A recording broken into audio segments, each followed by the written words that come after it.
Hey, How you doing? You're number one on the call today, so catch me up on how did things go with Blake? you know what? We had one really good conversation, and then I sent him an email with questions that came to me after. And Uh-huh. then he scheduled a 60-minute meeting with me. And then 1 minute before the meeting, he canceled it. Oh, that's too bad. Yeah. So then I wrote to him and I said, "Did you mean to cancel that? I'm in the Zoom." And he's like, "Yeah, I needed to cancel." And then he never wrote back. Really? Yeah. That's odd. I've had a That's lot of okay. interaction with him, and that's not normal for my experience, but I mean, it was interesting because I think he liked the questions that I was asking him because then he booked this meeting. So I might reach out to him in a week or two. I had an event that I was producing last week. So the last couple of weeks have been full on in planning for that. And then no, Wednesday, I was with all the junior high school girls, Josh, and there is a 30-year high school reunion this weekend that you and I are both not going to. oh, really? Yep.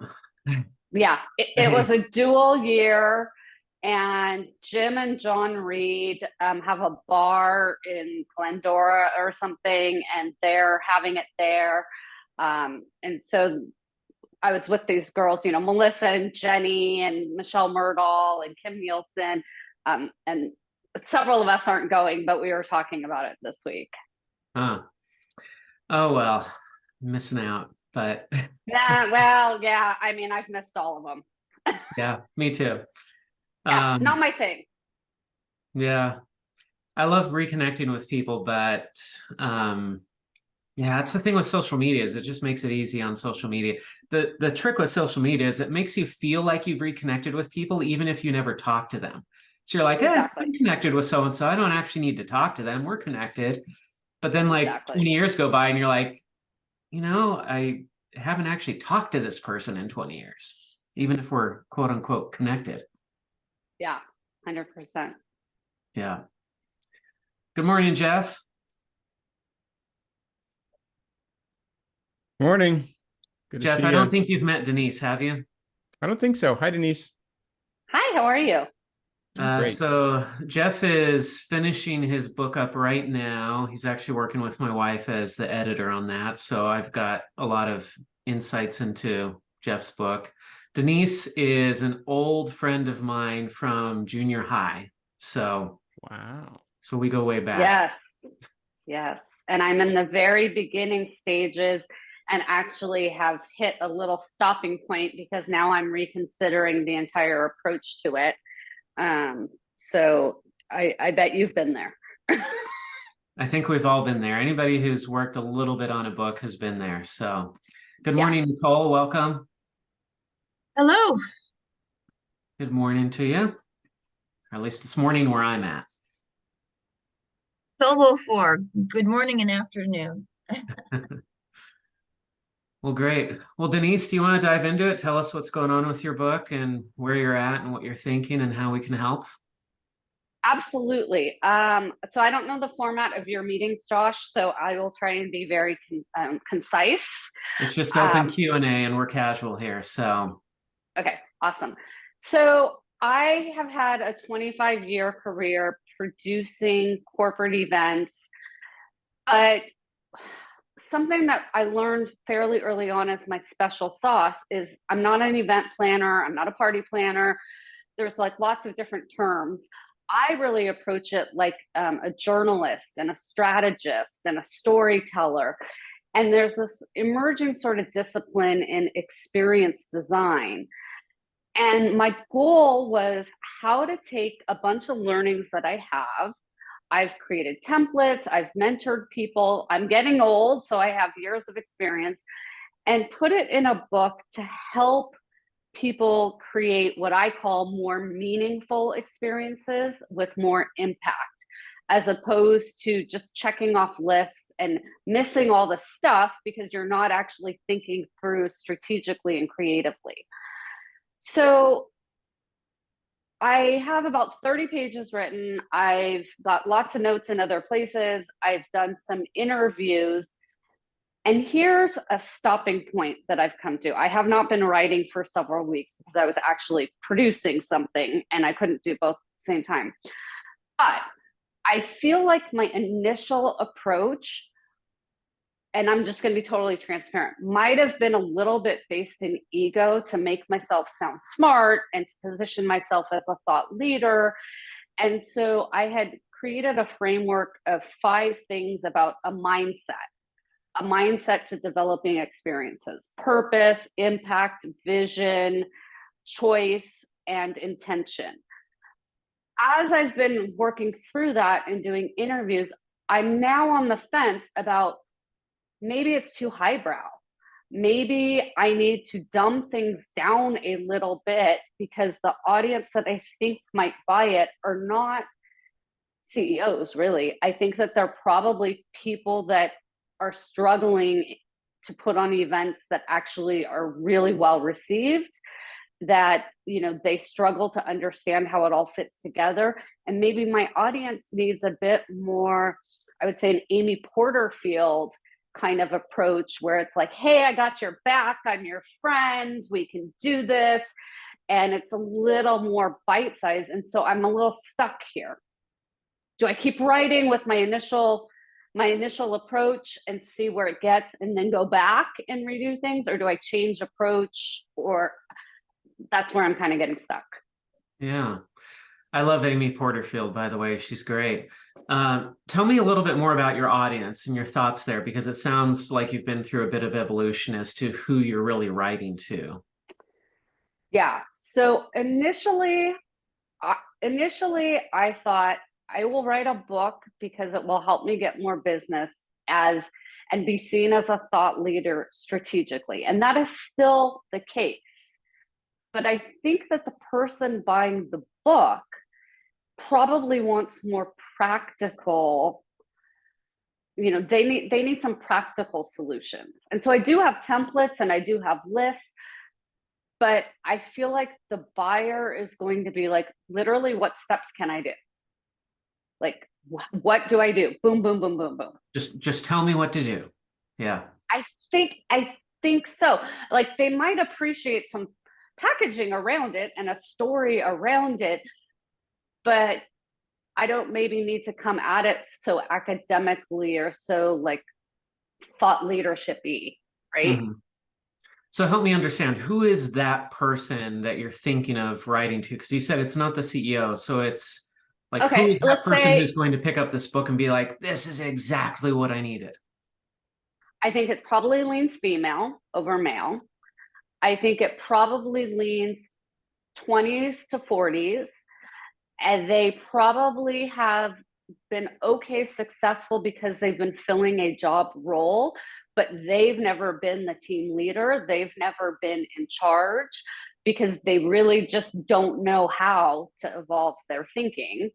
So they would probably be director level and down, is what I would say. Mm-hmm. A manager, you know, an event manager, an event director, not a CMO, not a customer experience officer, you know, not that. Is this the book you wish you would have had 15, 20 years ago? Yeah, 100%. Okay, so tell me a little bit more. Where were you 20 years ago, and tell me a story about when you wish you would have had a book like this, but you didn't, and what happened?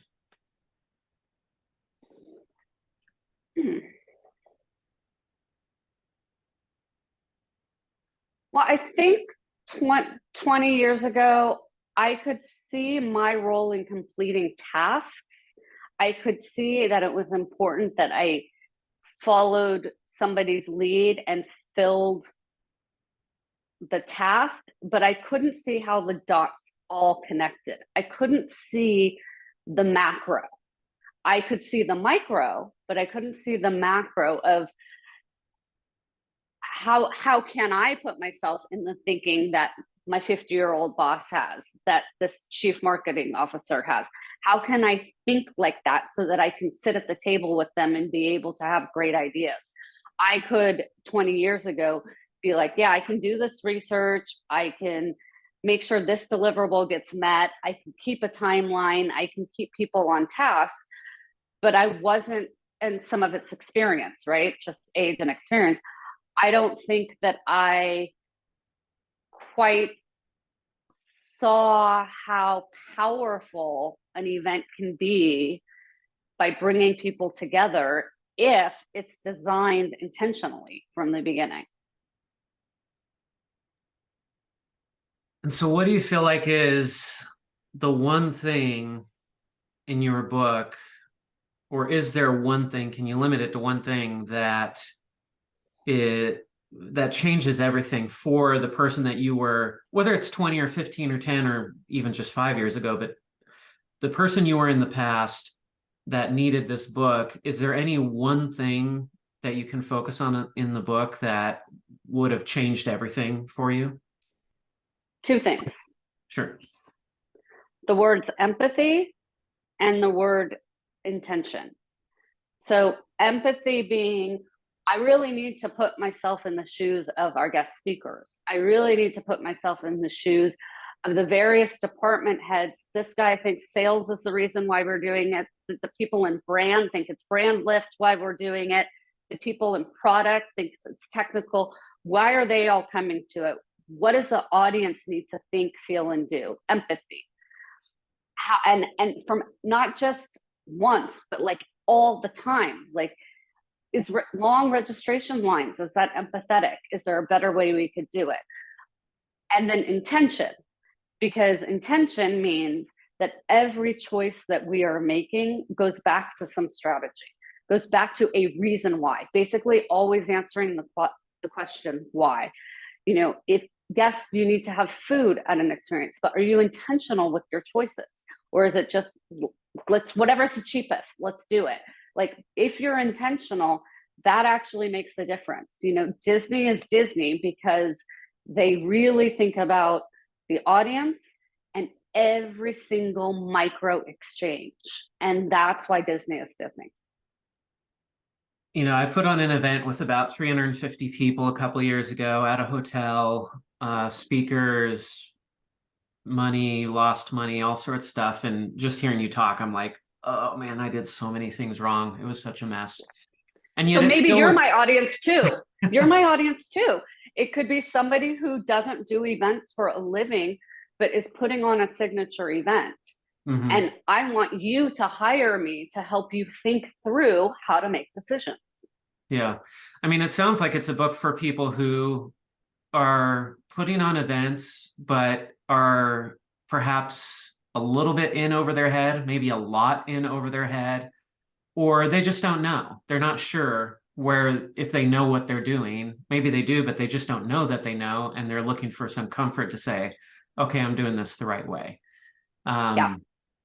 And that could be an event organizer who's a professional event organizer like you, but it could also be somebody like me who's just like, hey, I want to go put on an event and maybe I can't afford to hire an event organizer, or at least I don't think I can until I do it. And then I realize I should have done it. But yeah, okay, great. So, so it sounds like you're pretty solid now on who your audience is and who you want to be going after with the book. So let's go back to the what you were talking about with feeling like the tone or coming across as a thought leader wasn't quite feeling right for you. Does that sum up your feelings? Well, or is the framework not working? That's what it really is. Am I trying to fit it in a framework that's overly complicated? And do I reduce the framework down to empathy and intention? And, you know, can that make for a book? You know, and then it's basically the framework, because I keep going back on what is the framework, that hook. I also thought about the word epic. empathy, purpose, intention, choice, or imagination, choice. Like, I'm struggling with that hook to then be able to tell the stories. So I'm curious, Jeff, I want to put you on the spot here. So Jeff's book is called The Intentional Engineer. And Intention. right. So I know that he's thought a lot about the word intention and intentional. I'm just curious, Jeff, can you share with us a little bit about why you used that word and how the word intention and the idea of intention ended up becoming part of your book?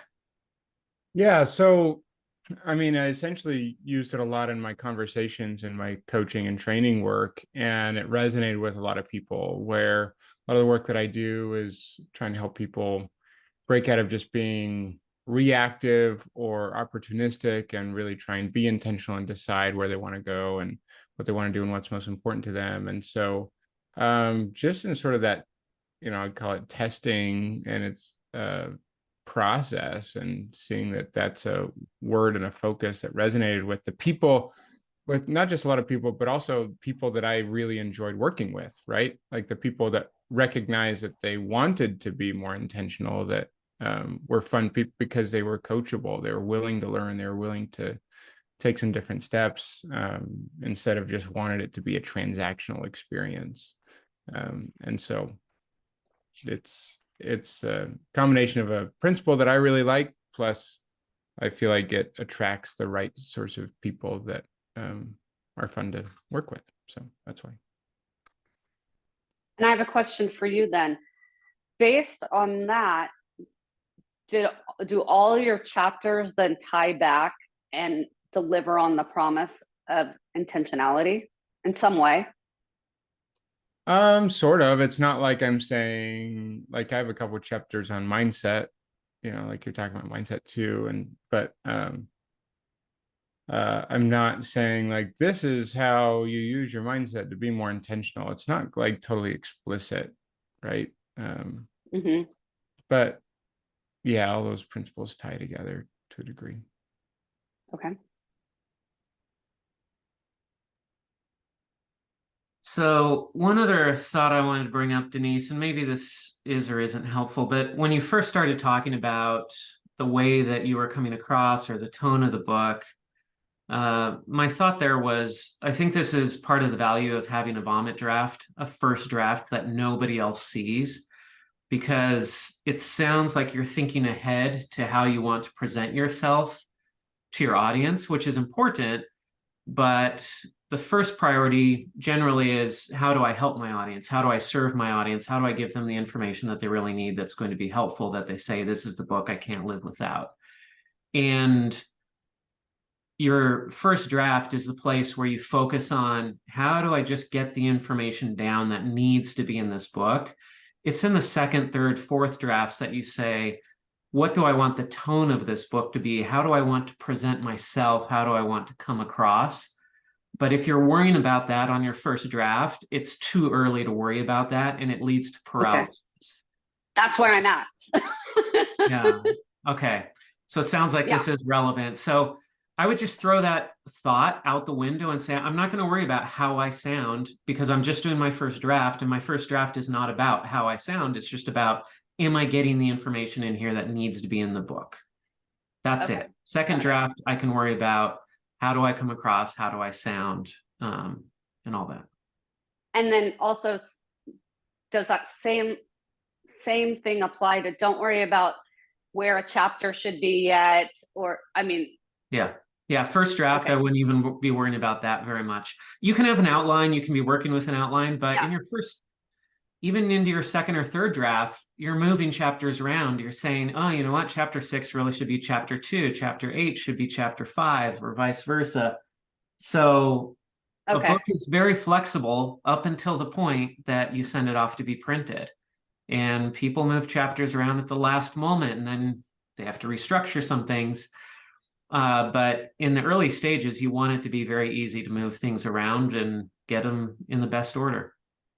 Okay, then I'll just throw all the mental stopping points out and just say, do this, just get it out. Just get it out right now. Just for right now, just get it out. That's why it's called a vomit draft. It's a big mess, and then we clean it up. Okay, Thank you for that. I appreciate it. All right, great. Welcome, Judith. Welcome, Nuala. Am I saying that right? Yes, it's Nuala. Nuala. Okay. Well, welcome. And Nuala, this is your first time here. Maybe we can go around and just everybody do a brief introduction. Tell us who you are, where you're from, what you're doing, and why you're here today. Even for those who have been here before, that would just be helpful for everybody because some of you are meeting for the first time. And Nuala, maybe we'll just let you go first since you're new here and introduce yourself to us. Okay, great. Well, I just thought I'd have a look to see what it was all about. I'm Irish from a book perspective. I suppose I'm a former what am I? Corporate person, investment person for the last 30 years. 5 years ago, I became a behavioral scientist. Now I do a lot of writing. I have my own business, my own consultancy firm, and I sit on a number of different boards. But the reason I'm here is because I'm past the vomit stage. It probably took me 3 to 4 years to do my book. I'm now at the 3 months before launch. So I'm at the 50 million changes irritating the editor, but like just trying to get more in. So it's just going to PDF. I'm being typeset. So I just got my last changes in. I think I've really annoyed them today, just like got them in. So for me, that's where I am. My book is about decision making, about the psychology of misjudgment and how we all live in a tuned out world. So I've got a new framework that basically, pulls together a lot of different biases. I've quite an eclectic background, so it's got a huge number of different stories. So it's science based, but I think it's pretty disparate. And I talk about deaf spots rather than blind spots. So it's all about the voices you hear and the voices you don't hear, as in listen to and not listen to. So it's I'm quite pleased with it now. So there's an element of mishearing, misinformation, and misjudgment. So I'm at that stage. So I'm here because I'm not sure what this is about, really. I'm not sure if this is about whatever stage people are at, but I'd like some help on how to promote it. That's what I'm here for. Well, great. Yeah, this is about whatever stage you're at. So if people who are trying to figure out what the right book is to write, we have other people who are in the middle of publishing. We have people who have finished their books and they're just promoting the books. So it's every stage of the process. So welcome, and we'll get to questions in a minute. I just want to continue the introductions, but thank you for that. Judith, welcome, and would you mind introducing yourself to everybody? Hello, I'm Judith Gordon. I'm in Santa Fe, New Mexico. I do leadership training and team collaborative culture training and that kind of thing. I also have kind of an eclectic background, and the book I'm writing provides a framework for excelling in a hyper demanding world without burnout. We work at hyperspeed where we're depleted. At least everybody I'm coming into contact with is depleted. And how do we do this? This world isn't slowing down. So how do we keep going and not burn out and not be depleted? So essentially, how do we optimize? And so there's a framework for optimizing, but also, which is science-based, but also very anecdotal because that's how we learn, through story. Who's done it? Who's like me? Who's done this before? So I think that's it. And I'm in the vomit stage. Definitely vomiting. I thought I'd be past that by now, but it's regurgitating a lot. So that's where I'm at. And then, really looking forward to getting it cleaned up and figuring out the rest. Great. Thank you, Judith. Nicole, can we have you go next? Hi, sure. My name is Nicole Yost, and I am an IT project manager and have been for a couple of decades. I'm writing a book about Agile Scrum delivery of projects, and I'm trying to write basically a brief, concise, what's the least you need to know? How can you manage this? How can you get this information in your head maybe in one afternoon type of book? It's somewhat inspired by a book that I used several years ago that's a little bit out of date. But I want something that's that useful. I feel like since Agile has been adopted or semi-adopted, or maybe sometimes uh maladopted, we have a lot of books now about Agile, and I think it's hard now to find out what are just the 6 to 10 rules that I need to know. What's the basics here? And also, I'd like to speak to respecting the actual process, because part of Agile is that you can change it. However, I do want to talk in the book about how these are globally accepted standards. Give them a shot, and then when you are making changes, only make changes that are making a positive business value for making that change. Don't just make a change because you can. Understand what those trade-offs are. So I am still in the vomit stage, and also I would say kind of magpie stage, where it's just sort of something that's sort of permeating my life right now. So I have a little notes app on my phone. I'm constantly jotting down little notes. I saw a book cover the other day I liked. Like, now that I'm sort of in this headspace, I'm finding things that I like and I don't like that I want to incorporate. Great. Thank you, Nicole. Denise, I think everybody caught a little bit about your book, but tell everybody a little bit more about who you are and what your experience is, your background. I am a strategist and executive producer. I work largely in the event space, but really anything that's a brand experience. I am independent, and I am writing a book to help people, because these are the things that I've said to people for 10, 15 years, and also to help my career transition less from actually producing events and more to consulting and helping people do it themselves. That's one of my goals, just because the travel and everything gets a little harder. And I'm Southern California based. And I've known Josh since we were kids, but we just recently reconnected. Yeah. That's cool. Yeah. And Denise has worked with Peter Diamandis. Who else have you worked with, Denise, over the years? I do a lot of CEO events. I've worked with the CEO for PayPal. I'm usually at the CEO level with their events. Peter Diamandis is a futurist speaker. I led his events department for 10 years off and on. I happen to have produced events with, I think, 15 astronauts. Like, somehow it managed to get in this kind of interesting space. Yeah. Yeah. So Denise has a really fascinating background doing big, important event stuff. So Jeff, we'll wrap things up with you with introductions. Yeah, so Jeff Perry, as far as the book goes, Josh mentioned my book's called The Intentional Engineer. We're putting in the final tweaks to try and get it edited and ready to go to publish.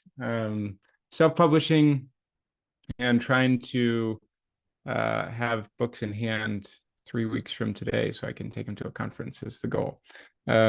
Josh's wife, Bryn, is doing a great job, and she's been my editor. And she's also this week been taking the book, stripped it down, because there's a lot of like reflection and like action item pieces, and we're turning it into a workbook, a companion workbook as well, which is going to be fun.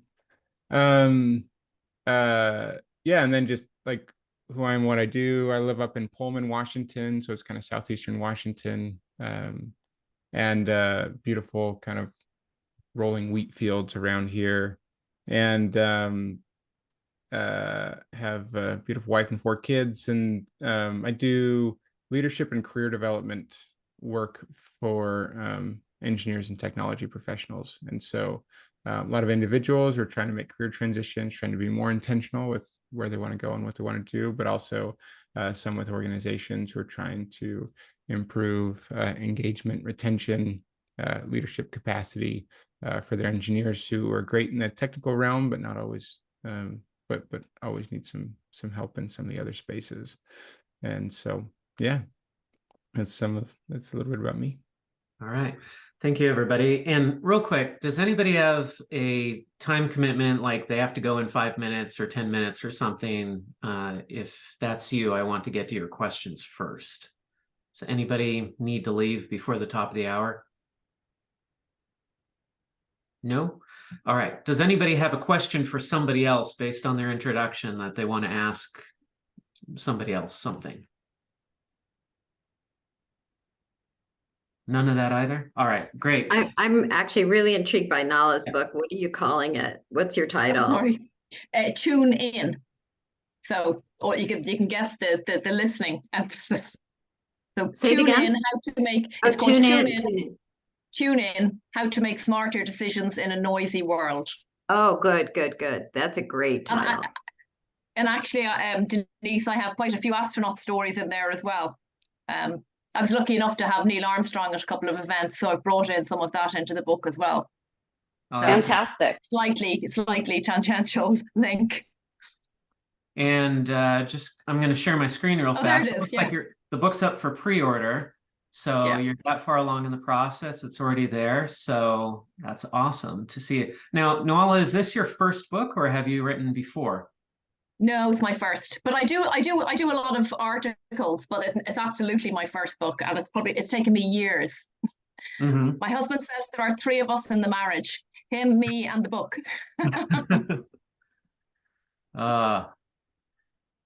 Well, so let's get to your questions, Noala, about promotion. What are you already planning on doing, or what questions do you have regarding promotion?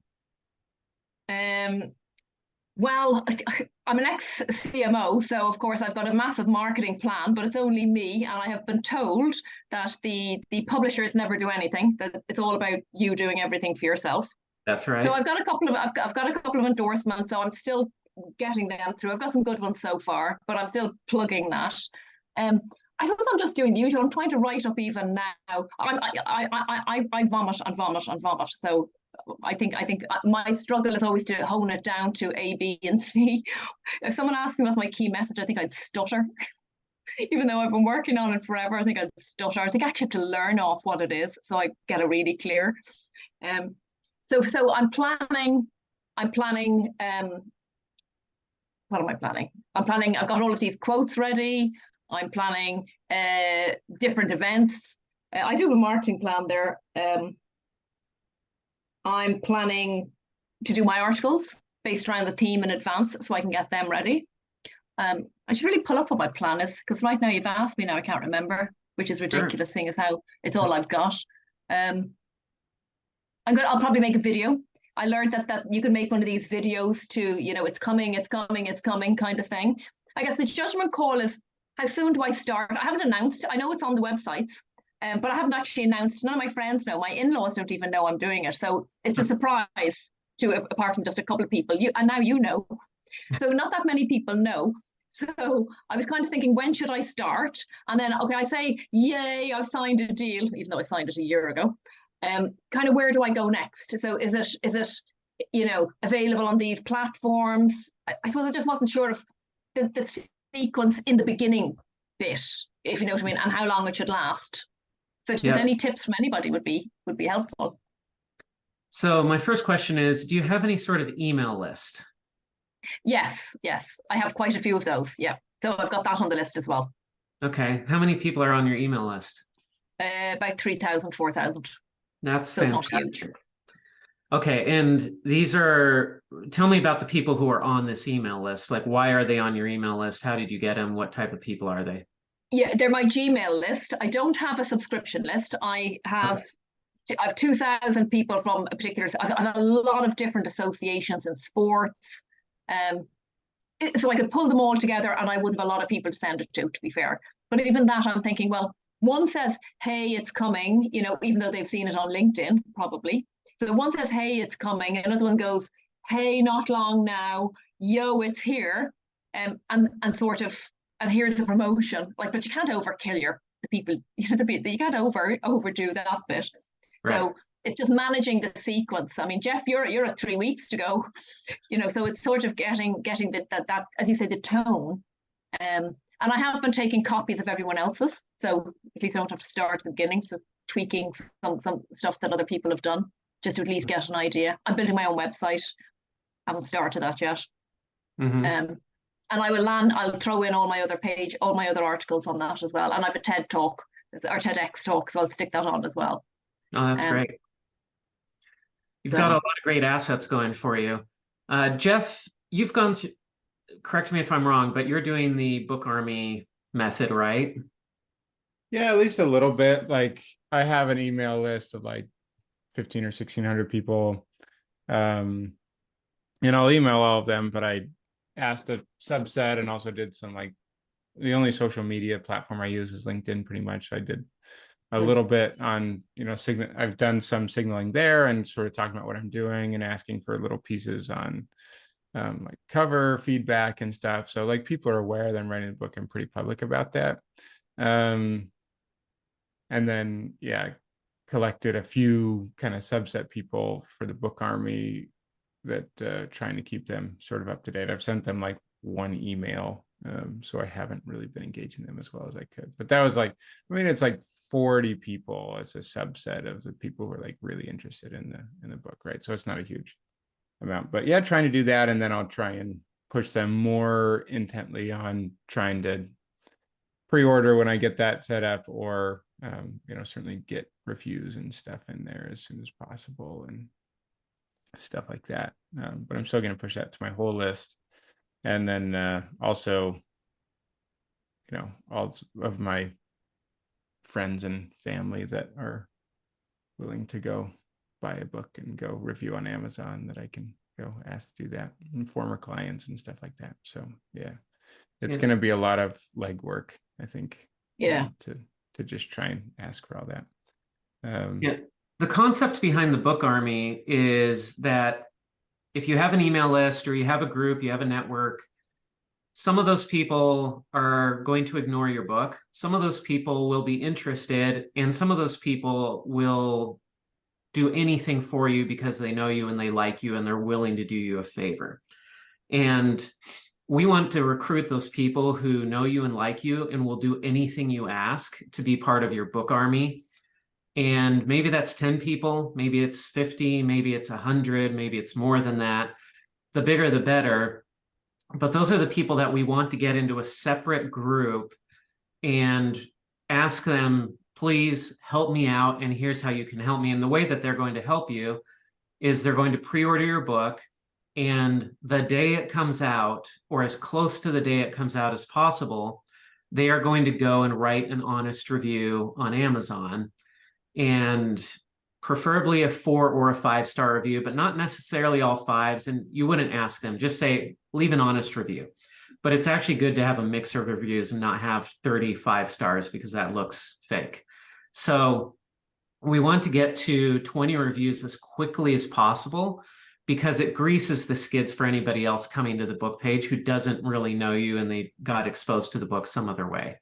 If somebody comes to your book page and they see, oh, there are 2 reviews or 0 or 5, they're going to feel like, oh, I'm like the first person buying this book. Nobody's buying this book. And they might not notice that it was just published yesterday.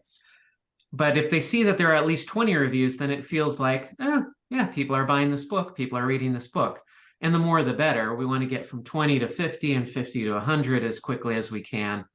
Once you get into the hundreds, then Amazon actually starts promoting your book more and putting it in front of more people. So we want to get there, but we really want to get to 20 as fast as possible, because having less than 20 can keep people from buying your book.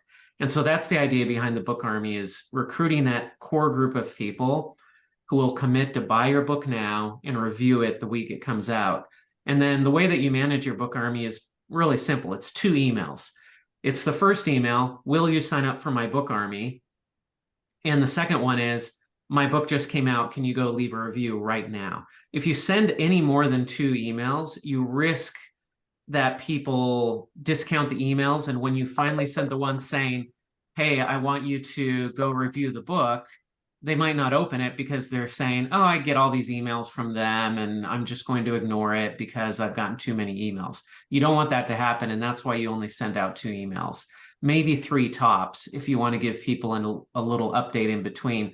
But then you want to tell them, I'm only sending 3 emails, the one that you signed up for, this middle update, and then I will email you the day it comes out. I'm not going to send you any more emails. So the next time you get an email from me, it's the email saying, please go review my book right now. So that's your book army. Does that make sense? And can I ask a Yes. stupid question? Can I ask a stupid question? You can't leave a review beforehand. So even the people you give an advance copy to, they can't leave a review until the day it's published. Isn't that right? Right. Yeah. So you could have, so if, let's just say Jeff gives it to 20 people. Those 20 people are ready to go on day one, aren't they? And they could have written the day before. Yeah, they could have their review ready to go and Yeah. ready to publish it. They just need to wait until the day of to actually publish it. Yeah. Yeah. Josh, I have a question about that. So, that's interesting about the 20. I don't, to have a book army, I understand that there's greater value, I would believe, in Amazon reviews that come from people that they purchase the book off of Amazon. However, for a book army, I feel like I should give it to them for free because they're my helpers. Right. What do you think about that? About sending it to them free and having them review it?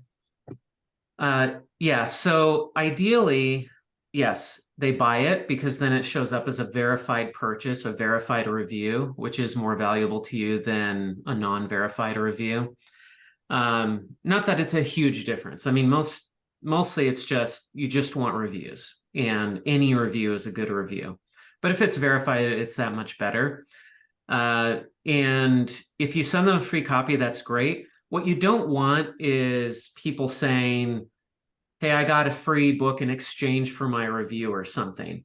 And even if you tell people not to say that, sometimes people will still say it in a review, like, yeah, she gave me a free copy of this book, and so I'm happy to write this review, because that makes it look like a quid pro quo.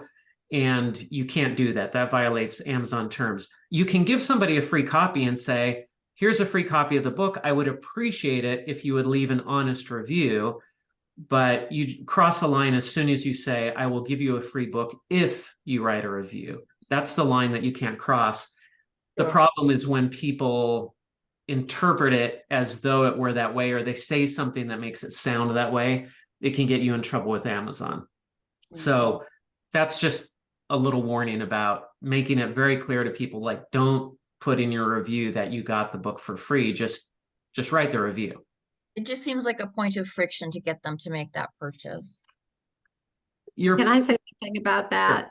Yeah. I really believe in supporting people that have gone to the effort to write a book. Even if they're my best friend, I will buy the book. Yeah. And so I think that the people who are in that small group, there's probably a way to prime them for that. But, even if people offer to send it to me, I'm like, no, I'm buying your book because that's the way to do it. I want to support your effort, your art, your whatever. So I even buy my daughter's art, and she's my daughter. So that's a thought, because people who are in your core group do want to support you and do want to write a review. So just a thought. Yeah.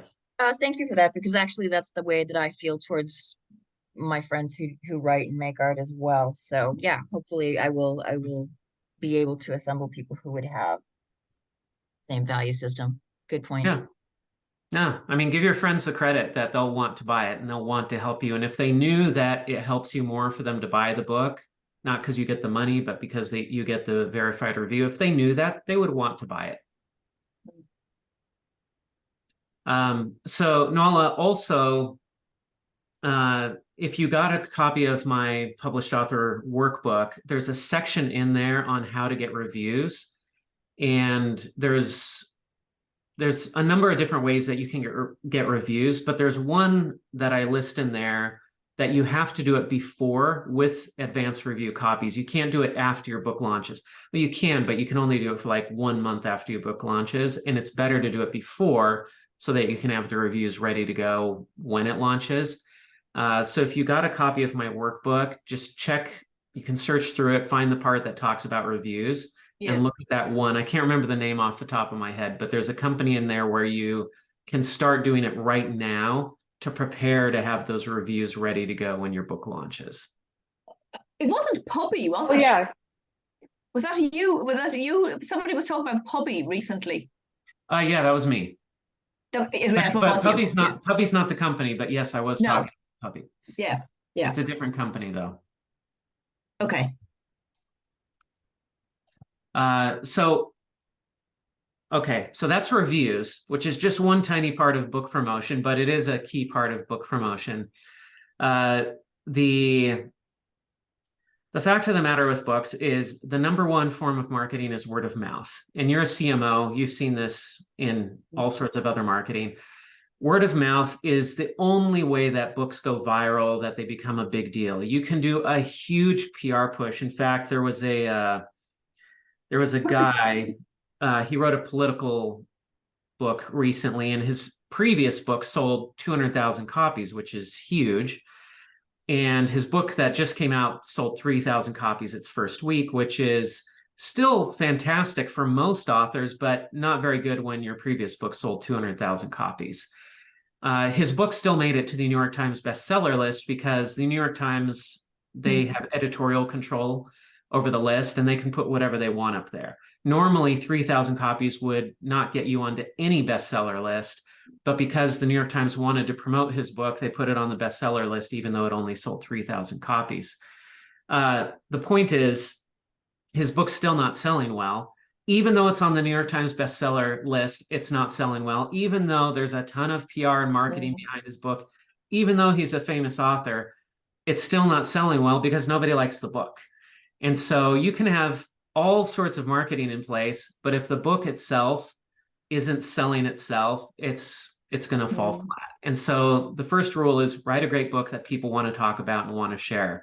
Now, if you have that great book that people want to read and they want to share, then it does help to do marketing because it just gets it in the hand of one more person, and that person will tell 5 people about it, and you can help that virality spread a little bit faster with good marketing. But the real thing we need to do is we need to get word of mouth working for you. So all the marketing we do, the marketing itself might not do that much, but it might help the word of mouth to get going a little bit faster. So there are a lot of options for book marketing. I mean, there's PR that you can do. You can hire a book PR firm. You can do your own PR. There are ways to buy your way onto bestseller lists. There are services out there that will get you onto Wall Street Journal, USA Today, even the New York Times. There's a service that you can pay for. It's guaranteed, which doesn't mean it's actually going to happen. It just means that they'll give you your money back if it doesn't happen. But there are services out there. They're very expensive, but it can be done if that's something that you're interested in. There are a lot of book advertising platforms, like BookBub is probably the biggest one. They have 15 million people on their email lists, and so you can promote your book through BookBub. And I'd recommend looking into that. It's pretty simple to set up an ad campaign there. And you can also do like featured reads. And so they'll send it out in their email list and you can pay a little bit extra for that. And it's very affordable to do advertising on BookBub. Amazon ads is really the biggest ad platform for books. And I'd say it's a must-have for any author to set up Amazon ads. It's easy to set up. It's relatively easy to run. It takes a little bit of getting used to optimize it so that you're not spending too much money and throwing money away, or that you're not getting any results on the other end of the spectrum. But once you figure it out, it's pretty easy to set up, and you can set up Amazon ads to the point where your book sales cover the cost of the Amazon ads if you want to optimize it that way. So it ends up being cost neutral. And sorry, who the Amazon ads, who do they serve? Just whoever is looking at Amazon books? That's just on Amazon. Seen them. Right. So the way that Amazon ads works is, I just clicked on a random book here and then I'll share my screen. So with Amazon ads, if you scroll down and you see this sponsored, that's an Amazon ad right there. So that's being served up by ads. These are all being served up by ads, products related to this item. Well, who says that these products are related to this item? it's the authors of these books or whoever's doing marketing for these books. They're the ones saying that this book is related to this book. And so it's not Amazon saying this. That is, you can run an ad and you can target a specific book. So you can say, there are these 20 books that if somebody has read those books, they might be interested in my book. And you can target those 20 books and say, I want to show ads on the pages of those 20 books and no others. And you can limit your ads that way. I have bought so many books that way, and I didn't know I never noticed that it was sponsored. Yeah, because they just put that tiny little sponsored thing Yeah. there. Yeah. Now, there are other things. Let's see. There are other ways that, let's see. So that's... And sorry, Josh, would you do that Yep. before it's launched or when it's being launched? You can set all this up before it's launched. And Yeah. actually, I'm pretty sure you can run the ads before your book launches, because as long as it's there for pre-order, then I think you can still advertise it. Don't quote me on that. I've never run the ads for a book before it launched, but Yeah. so, okay, you see them again down here. There's more of the sponsored ads. And then there are sometimes, oh, there we go again. Okay, this one down here, books you may like, these are not sponsored actually. So this is organic. This is happening because Amazon says, but I mean, look how far we had to go down before it's not something that's sponsored. So they're showing 3 different bands of the sponsored results before they show anything that's organic. So again, Amazon ads are pretty easy to run, and they're pretty, I mean, you can set the budget at whatever you want. So you could say, I want to spend $20 a month or $20 a day, or I want to spend $200 a day. You'll end up reaching a top limit where you can't spend any more money because there isn't enough traffic to spend more. But you'll be able to set it up whichever way you want to spend more or less as much as you want. So the other marketing you can do is if you're speaking at events, of course, you can sell from the stage, so to speak, or you can have a pile of books at the back of the room. Denise probably knows about this because she probably dealt with a lot of speakers at her events that they were trying to bring their books in and have them on a table at the back or something. A lot of events that you go to will have like a bookstore area where all the speakers have their books in this bookstore area and people can buy them. Some events will buy copies of books from authors in exchange for them speaking at the event in lieu of a speaker fee. So you can, instead of saying, hey, you have to pay me $5,000 to speak at your event, you just say, hey, if you buy a copy of my book for everybody attending the event, I'll come and speak for free, just cover my travel and lodging. So there are things like that that you can do that is also a form of marketing. The video stuff is good. Going on podcasts can be good, but it can also it can be very hit and miss. So I know people who have gone on 50 podcasts and they say, I don't know if that did anything for my book sales. Of course, if you go on Joe Rogan, then you might sell 1 million copies of your book with one podcast.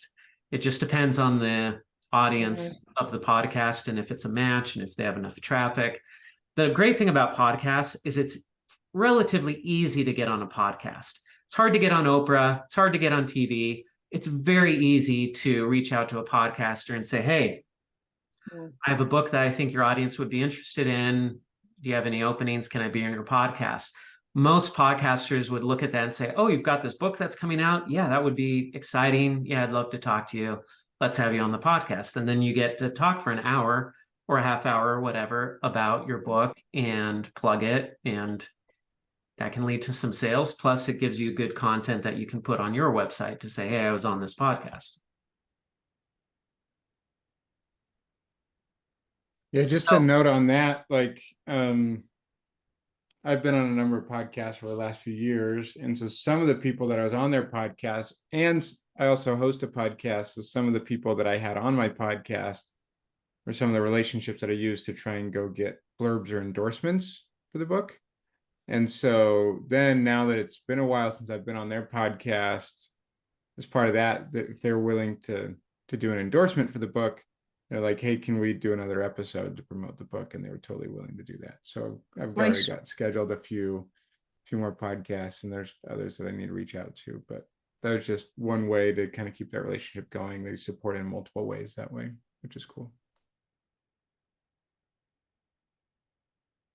So I could literally go on for hours, Nala. Is any of this interesting to you? Do you want to Don't deep bore dive the into others. any of it? Or do you have any questions about particular marketing tactics that you've heard about? I'll just ask you the one. How much is that Wall Street Journal guarantee as a matter of interest? It's $60,000, 60,000 US. Wow. Okay, you'd want to be pretty desperate to get that. Okay. Well, either desperate or it has to make sense for you. So for some people, like paid speakers, they might say, hey, I'm getting paid $20,000 every time I do an event. But if I were a Wall Street Journal bestselling author, then I could charge 25 or 30, and maybe I'd get more speaking gigs.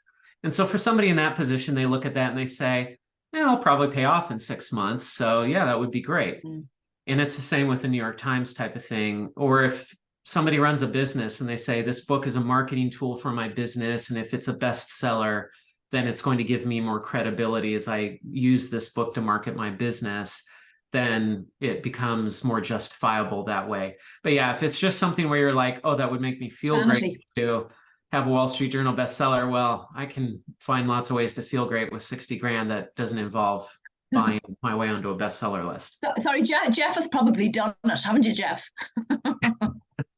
No, I haven't. Yeah. It's not cheap, but people do it all the time. I'm surprised. Yeah, I'd say. I bring it up with people, and then some people come back and they're like, yeah, I want to do that. I'm like, really? Okay, great.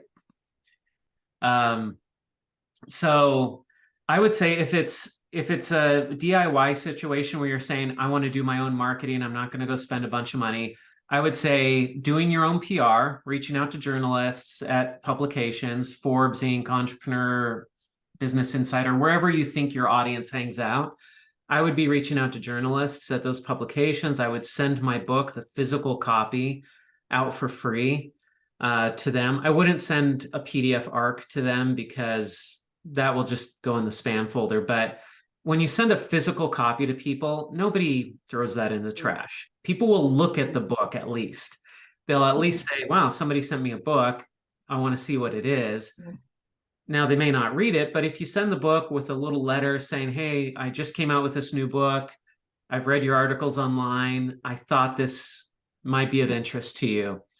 Then that's a good non-salesy way to get the book in the hands of some journalists.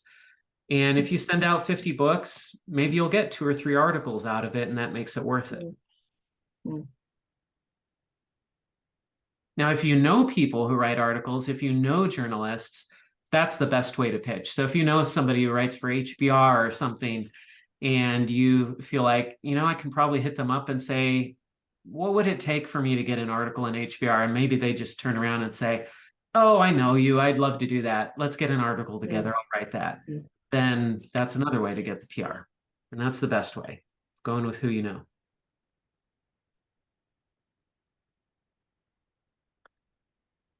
All right, PR, podcasts, reviews, advertising. We've talked about a bunch of promotional techniques there. Nothing beats the email list, though. That's really the one, is announcing it to your email list, because those people know you. And I would frame it as, opposed to saying, my new book's out, you might be interested in it. I would frame it as, I need your help. I need a favor. Would you be willing to buy a copy of my book? I would just go for the ask and say, it will really help me if you buy my book, because people are more inclined to help somebody in need than they are to just buy a book because it's good for them. Because they'll find ways to justify why it's not needed. I don't really need that book. I don't. But if you're saying, hey, I need your help, anybody who knows you is going to say, okay, $10, $15, like, I can afford to help them by buying their book. And that's not the army, that's your general list. That's not the army, that's just the general list. I would still give the general list the same pitch when your book comes out, just saying, hey, I need your help, but if you buy my book. And also, the week that your book comes out, I would discount the Kindle version to 99 cents, because that way Yeah. you make it really cheap for people to get it. You might do that right now, in fact, and just have it be 99 cents during the pre-sale period all the way through the first week. But that way, when you're saying help me out, it's only $1. I don't know Yeah. what that translates to in pounds, but Yeah. anyway, you're saying, I need your help. My book is discounted to 99 cents. If you buy a copy, that helps me on Amazon. If you leave a review, that even helps me a lot more. It will take you a couple of minutes and 99 cents to buy the book, glance at it, leave a review. But that would really help me out a lot if you do that. I mean, you're not asking for much. For much. Yeah. Yeah.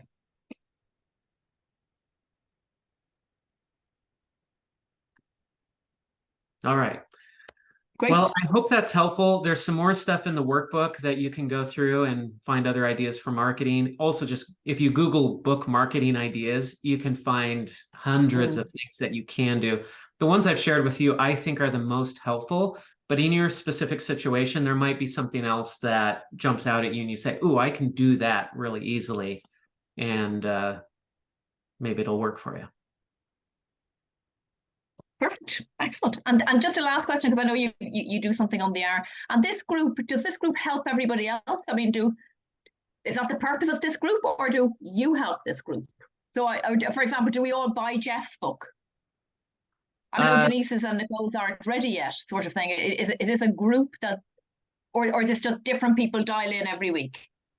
Different people dial in every week. I mean, it's just people are in and out of the group, but there's nothing formal like that. It's not like to get in the group, you have to agree to buy everybody's book. There's nothing like that. No, I know. Just out of interest. I mean, I look at Jeff's anyway now.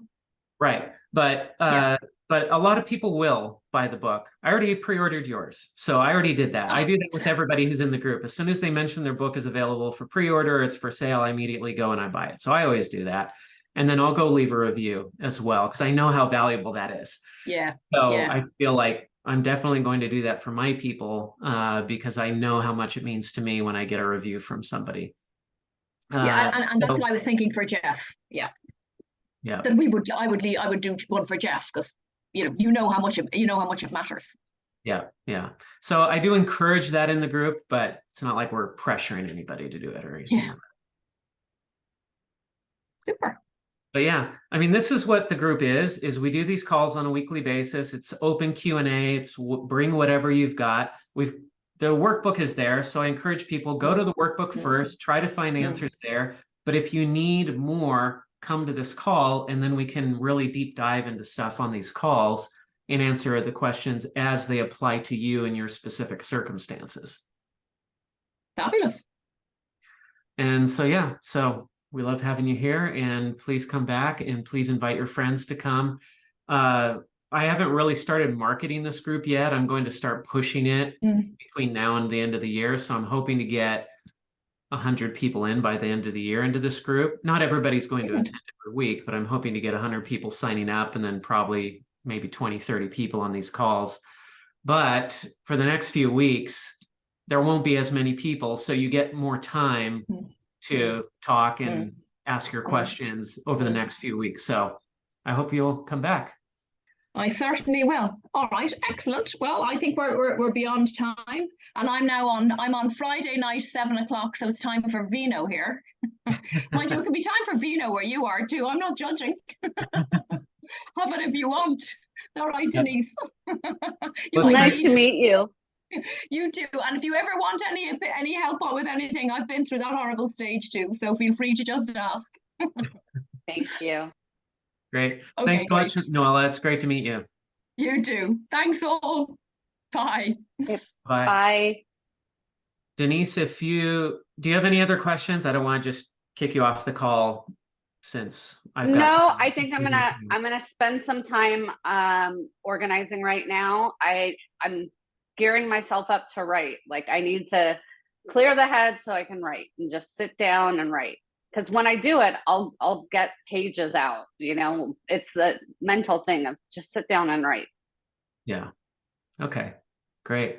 And I hope you get in touch with Blake again. Like, he's a really nice, generous guy. He's a good guy, but I mean, you probably know from working with CEOs and stuff, like sometimes they get in a rush and they cut people off and No just go do worries. something. And it's not that they intend to be that way. But anyway, I've known him for years. He's a great guy.